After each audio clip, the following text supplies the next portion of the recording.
Boa noite, pessoal.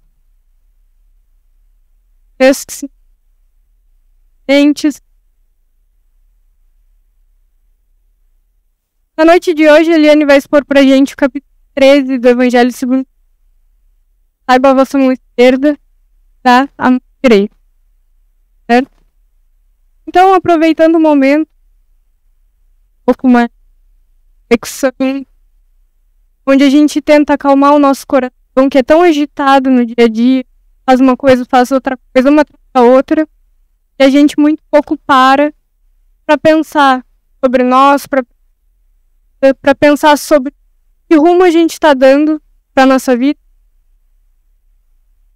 Então, que nesse momento a gente calme e faça essa reflexão, aproveitando acompanhar expositor, os ponderar, fazer uma comparação conosco mesmo e que a gente possa, dessa forma, lá no dia a dia, lá fora, conseguir aproveitar para mudar e refletir, melhorar. Bem? Então que a gente boa atividade.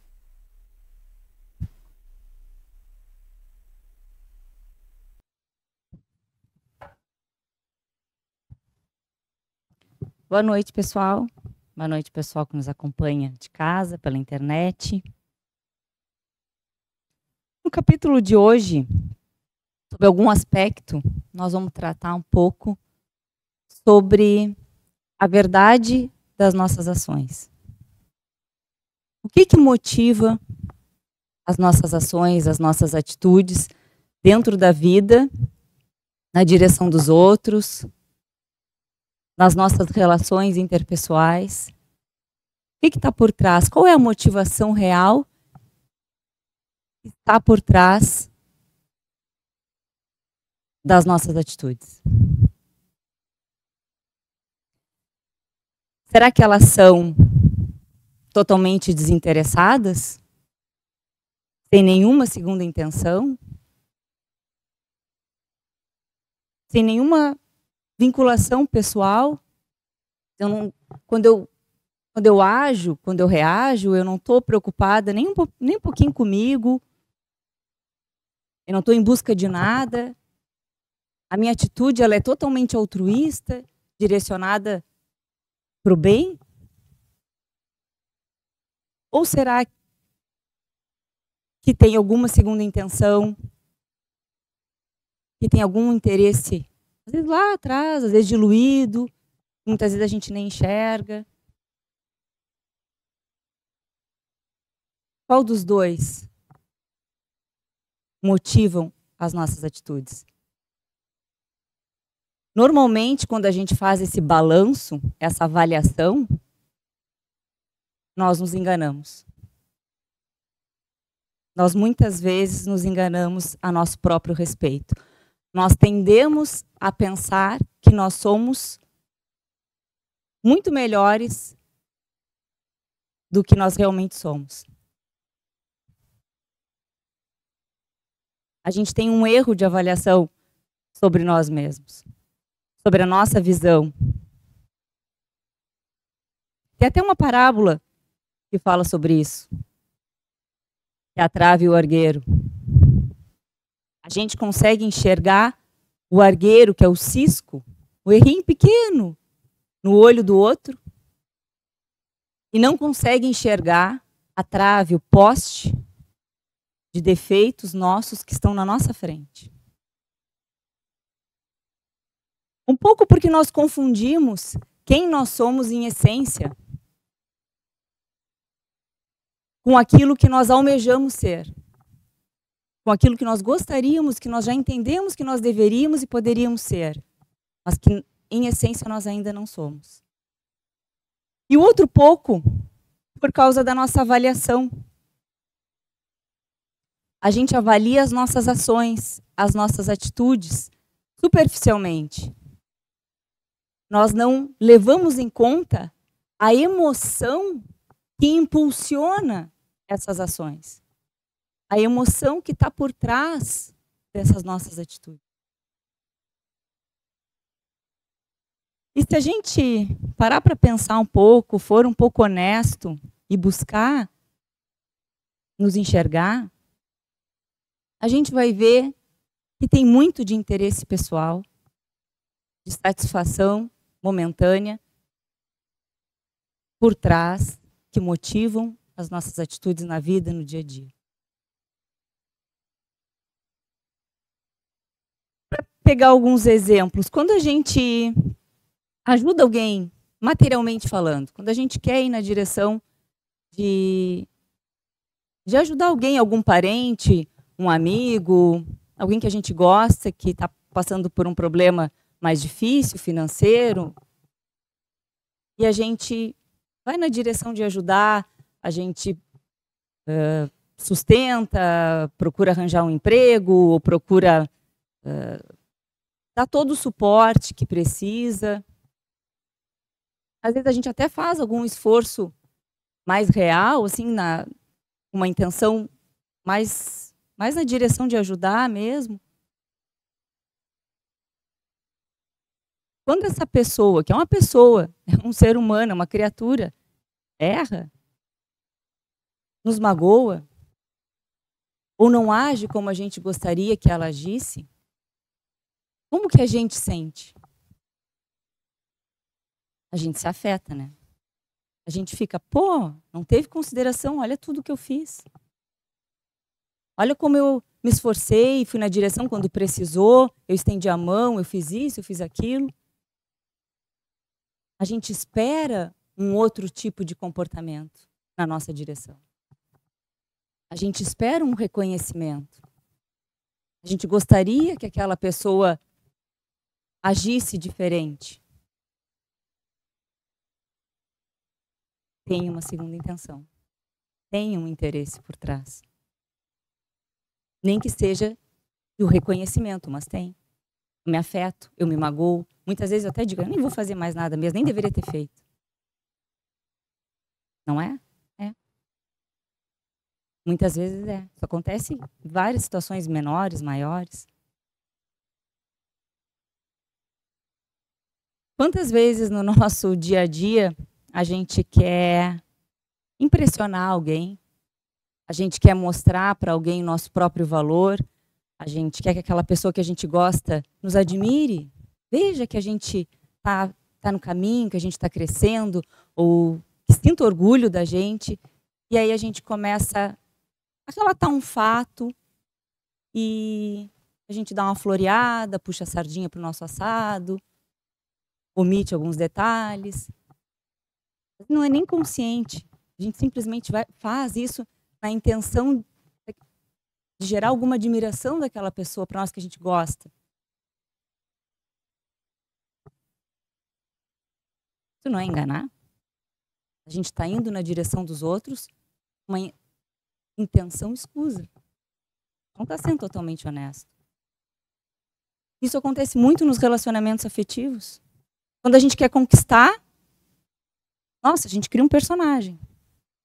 A gente faz isso, agrada, faz aquilo, diz que gosta disso, gosta de tudo que o outro gosta. Às vezes já está casado também há mais tempo. Aí vai, faz elogio, dá presente, fala manso, é mais dengosa, é mais isso. Mas eu tenho uma intenção por trás, eu quero algo para mim. Eu não estou agradando por agradar, eu não estou indo na direção. Eu quero alguma coisa para mim. Seja conquistar, seja ganhar alguma coisa, seja realizar as minhas fantasias sexuais. Não é por afetividade. É por troca, é por benefício. Então a atitude ela não é genuína pelo outro, pelo bem do outro, para ver o outro feliz. Tem por trás a satisfação da minha vontade. Na educação dos filhos, a gente vê isso também. A gente não deixa, muitas vezes, de educar, de corrigir, de tomar decisões duras, por medo de como eles vão reagir, por medo de Perder o afeto deles, a companhia deles? Deixa. A gente se deixa levar. As minhas atitudes com relação aos meus filhos são calculadas, são medidas em função das consequências que pode gerar sobre mim. Então eu estou pensando em quem em primeiro lugar? Em mim. Não nele. E tantos outros exemplos. E se a gente for ver, a grande maioria das nossas ações são para extrair alguma coisa para nós. Nem que seja de retorno, mas tem. Ainda é a priorização do eu, das minhas necessidades. E de onde vem tudo isso? De onde vem esse sentimento? Lá do primitivismo, do medo, da insegurança. A gente é cheio de medo. Medo de ser abandonado, medo de perder o que se tem, medo de perder as pessoas, medo de ficar sozinho, medo de não ser compreendido, medo de não ser amado. Como que eu vou dizer para alguém aquilo que eu penso honestamente, mesmo que seja que aquilo ali vai tirar a pessoa do buraco, mas e se ela não compreender, e se ela ficar de birra comigo, não vou dizer. Eu vou fazer uma meia solo, vou dizer mais ou menos. E se ela ficar mal comigo, não aguento? Como que eu vou me mostrar quem eu sou? Como que eu vou ser verdadeiramente quem eu sou? Pro meu companheiro, para minha companheira, e se ela não gostar? Se eu não fizer todas as coisas e me deixar, não consigo, não posso. É medo. E se eu ajudar muito materialmente, vai me faltar. Não posso, tenho que deixar para os meus filhos, tenho que me precaver. Medo, insegurança. Tudo isso, insegurança. Seguranças emocionais. Acaba que no dia a dia, as nossas ações, todas elas são premeditadas. Todas elas são calculadas, são medidas, cheia de restrições, cheia de precauções, em função dos benefícios que eu posso ganhar ou dos prejuízos que eu possa vir a ter. Mesmo quando isso é na direção de ajudar alguém. A priorização do eu ainda se vê, ainda existe, mesmo quando a gente quer ter uma atitude de auxílio, de beneficência material, ainda tem uma preocupação latente, subjacente comigo mesmo. Ainda é dominante as minhas coisas, as minhas necessidades. E o que isso tudo nos gera, em termos emocionais?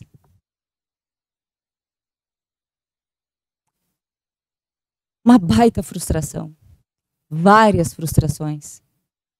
E é horrível. Frustração é uma coisa horrível, porque a gente cria uma expectativa que a outra pessoa vai reagir daquela maneira e a pessoa não reage. Ela tem o seu jeito, ela tem a sua imaturidade, ela tem a sua ignorância. E ela não reage daquele jeito que a gente espera, e aquilo nos dói. Se é alguém que a gente gosta, então, nos joga chão adentro. A gente vive ansioso, irritado, indignado, porque as coisas não saem, as nossas necessidades não são atendidas, e é um ciclo. Eu tenho mais uma, e mais uma, e mais uma. Eu me embruteço emocionalmente. Porque chega Eu estou atrás de reconhecimento, eu estou atrás de alguma coisa para mim e aquilo muitas vezes não acontece, chega uma hora que eu não vou mais fazer. Não vou mais ir na direção de ninguém.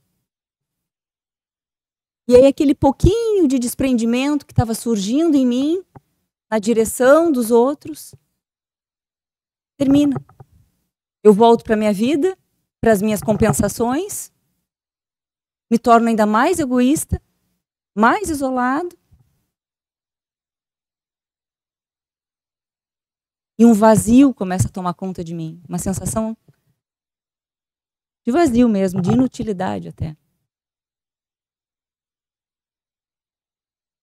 Então, na verdade, a gente passa buscando as coisas para nós, mas quanto mais a gente vive em função de atender os nossos próprios interesses, as nossas vontades, as nossas sensações, as coisas que a gente quer agora, quanto mais a gente vive em função de nós mesmos, mais necessidades eu crio para mim. E mais escravo, mais dependente dos outros eu me torno, mais escravo do mundo eu me torno, da opinião dos outros, porque eu preciso preencher essas necessidades de alguma maneira que eu mesmo criei. Elas têm que ser atendidas. Então eu me torno escravo de todas essas coisas, de todas essas circunstâncias materiais, das pessoas, das opiniões.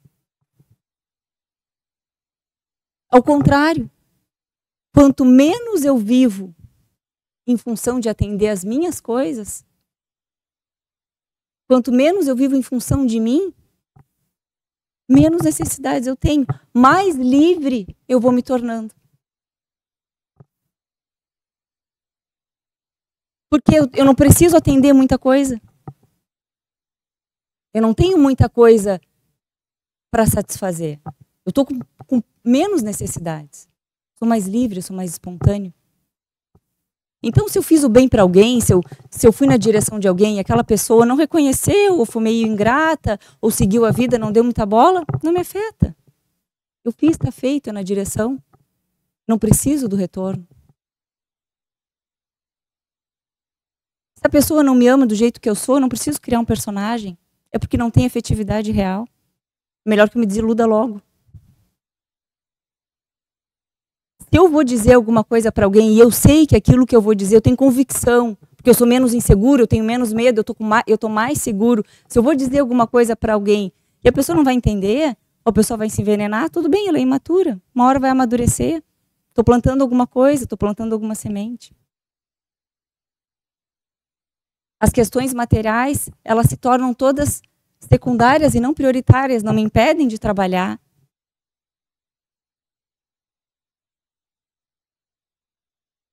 O que gera tudo isso? Não gera mais paz? Mais serenidade? Mais equilíbrio? Menos ansiedade? De ter uma coisa e ter atendido outra coisa, e ter outra coisa mais atendida, e surge outra, um ciclo de necessidades. E por estar menos preocupado comigo, com os meus conflitos, com os meus problemas, com as coisas que me dizem respeito, menos fixado só nos meus dramas, nas minhas coisas, no meu mundo, eu consigo enxergar, começar a me sensibilizar a enxergar o drama do outro. O problema do outro, que muitas vezes é muito maior do que o meu. Começo a enxergar mais, minha visão se amplia. Eu começo a me preocupar de verdade. Eu começo a querer ser solução para aquelas pessoas. Isso começa a ser mais real, menos por troca. Abre-se dentro de nós uma perspectiva para construir um pouco mais de solidariedade, de fraternidade, que a gente tanto fala, mas no fim acaba que se volta para as nossas próprias coisas. Isso Jesus ensinava para os apóstolos uma das passagens, o capítulo é cheio de passagens, eu vou ler uma passagem para ilustrar isso tudo que a gente está falando, que é o óbolo da viúva. Está no Evangelho de Marcos, capítulo 12, versículos 41 a 44. Diz assim, então: estando Jesus sentado defronte do gasofilácio, que é um vaso que ficava em frente ao templo para receber as oferendas que as pessoas faziam. Ao observar de que modo o povo lançava ali o dinheiro, viu que muitas pessoas ricas o deitavam em abundância. Várias pessoas colocavam bastante no vaso. Nisso, veio também uma pobre viúva. Ser viúva nessa época era uma das piores condições. Mulher não tinha direito nenhum. Podia trabalhar, não tinha direito a nada. O marido morria, segundo a tradição do povo, ou ela casava com um cunhado ou ela virava mendiga. Não tinha outra opção. Então era uma condição muito, muito difícil para as viúvas. Nisso veio também uma pobre viúva que apenas deitou 2 pequenas moedas do valor de 10 centavos cada uma. Valor irrisório, não ia fazer diferença. Chamando então seus discípulos, Jesus disse: em verdade vos digo que esta pobre viúva deu muito mais do que todos os que antes puseram suas dádivas no gasofilácio. Por isso que todos os outros deram do que lhes abunda, ao passo que ela deu do que lhe faz falta. Deu mesmo tudo o que tinha para o seu sustento. Então notem que a ação é a mesma dos que tinham muito e da pobre viúva. Mas a motivação é muito diferente de cada um. Aqueles deram do que lhes sobrava, não fazia diferença nenhuma para eles. Podiam botar fora, podiam fazer o que quisessem, era totalmente supérfluo. E muitas vezes ainda faziam para mostrar, para que os outros vissem: olha como eu sou bom, estou dando um monte de coisa. A gente faz isso também nas redes sociais. Faz bem pouquinho e posta bastante. Ela não. Ela não sabia se ela ia comer no outro dia. Ela deu do seu sustento. Ela não se preocupou, ela não tinha esses medos, essas inseguranças que a gente estava falando. Ela pensou primeiro em quem? Nos outros, porque aquele dinheiro, parte era usado, ao menos era dito que era usado, para atender os mendigos, os pobres, os estropiados, as viúvas. Então ela se compadeceu, ela disse: mas é pouquinho, mas o que eu tenho vai ajudar as pessoas que estão na mesma situação que eu. Notem a diferença do coração. Coração totalmente desprendido, sem pensar em nada para si. Não é um coração muito mais em paz? Porque não tem a aflição do retorno, do reconhecimento, a ansiedade da busca pela satisfação das suas próprias necessidades? Será que ela não era mais feliz que todos aqueles que deram o que lhe sobrava? Por não ter todos esses medos? Por se relacionar com as dificuldades da vida com confiança, com certeza?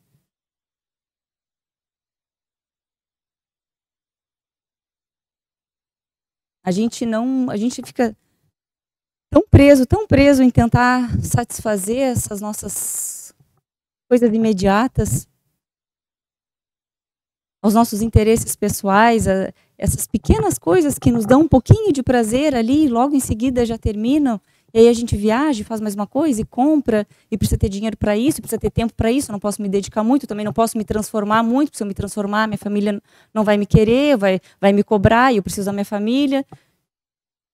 A gente vive nesse ciclo pessoal, próprio, particular. E a gente nem imagina o que pode vir a ser essa felicidade, que é gerada através da solidariedade, da atitude interna na direção de quem precisa, que preenche o coração, que supre todas essas coisas supérfluas, pequenas, passageiras, transitórias, que a gente luta, se agarra, se prende, se fixa, morre, fica preso nisso tudo. A gente fala até, dá exemplos, tem exemplos disso. Jesus era o maior deles. São Francisco, Chico Xavier dizia que a criatura mais feliz é a que tem menos necessidades.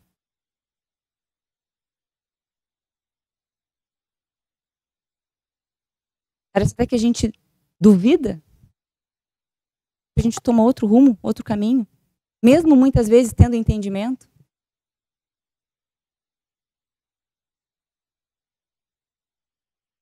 Não é um trabalho muito fácil para a gente fazer, de se olhar, de dar o braço a torcer, de se olhar honestamente e ver, dominar em nós essa segunda intenção, esse interesse pessoal, que a gente faz por troca, que mesmo pelas pessoas que a gente mais gosta, a gente espera alguma coisa de volta. Normalmente a gente, não, fiz, tá feito. Não. É difícil a gente dar o braço a torcer para nós mesmos. A vida às vezes nos traz pressões que fazem com que a gente consiga ver isso acontecendo dentro de nós. Por causa das nossas reações de indignação,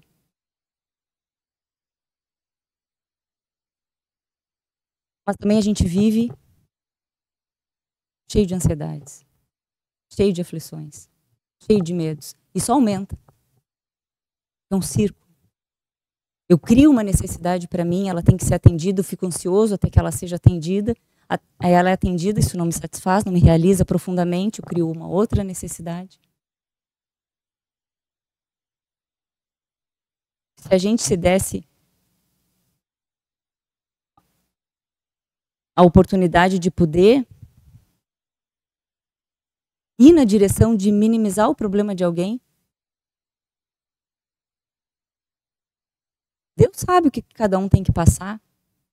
Se a pessoa está naquela dificuldade, é porque ela está dentro, é porque ela precisa passar por aquilo. Mas não é por isso que eu não tenho que desenvolver em mim um sentimento de compaixão e que eu não posso fazer nada para ajudar. Jesus passou a vida fazendo isso. E ele, mais do que ninguém, sabia o que cada um precisava passar. Então, por mais difícil que seja o trabalho, para que nos gere o equilíbrio e a felicidade real, verdadeira, mais perene, mais real, a gente comece a se olhar honestamente para aquilo que eu falei lá no início, a verdade sobre as nossas ações. O que nos motiva? Por que a gente está aqui hoje?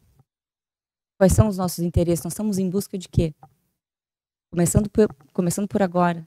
Eu estou em busca de me transformar ou eu estou em busca de milagre? Qual é a minha intenção dentro dessa jornada da vida de crescer, de evoluir? Ou eu ainda quero para mim, tudo para mim? Então, no capítulo da semana que vem, só para fazer seguindo nas correlações, honrai vosso pai e vossa mãe. A gente tem, que a família fala da família consanguínea, da família espiritual. E a gente tem uma grande oportunidade dentro da família de começar a fazer esse trabalho. Que normalmente dentro da família as coisas são complicadas. Nós temos antagonismos, temos várias situações de resgate, de dificuldades de lidar. Vai exigir da gente um pouco mais. Eu vou ter que engolir algumas coisas, eu tenho um filho difícil, uma filha problema, eu tenho um pai e uma mãe que são mais indiferentes. Eu não vou poder simplesmente abandonar. Eu vou ter que conseguir ir na direção, matar um pouco dos meus interesses pessoais para conseguir desenvolver uma relação mais equilibrada, mais harmônica dentro da minha família. Esse é o capítulo da semana que vem. Então, reflitam sobre tudo que foi dito, pensem, se avaliem, se vigiem, olhem honestamente para dentro das ações, o que se passa para dentro das emoções que impulsionam, e levem isso em conta, muito mais do que as atitudes concretas que a gente tem. Porque, como mostra a mesma passagem, as atitudes são muito semelhantes, mas a motivação mostra a nossa diferença evolutiva, o que a gente está aprendendo, o que a gente está entendendo da vida, ou se a gente ainda está preso e fixado nas nossas coisas. Tá bem? Uma boa noite a todos, até a próxima.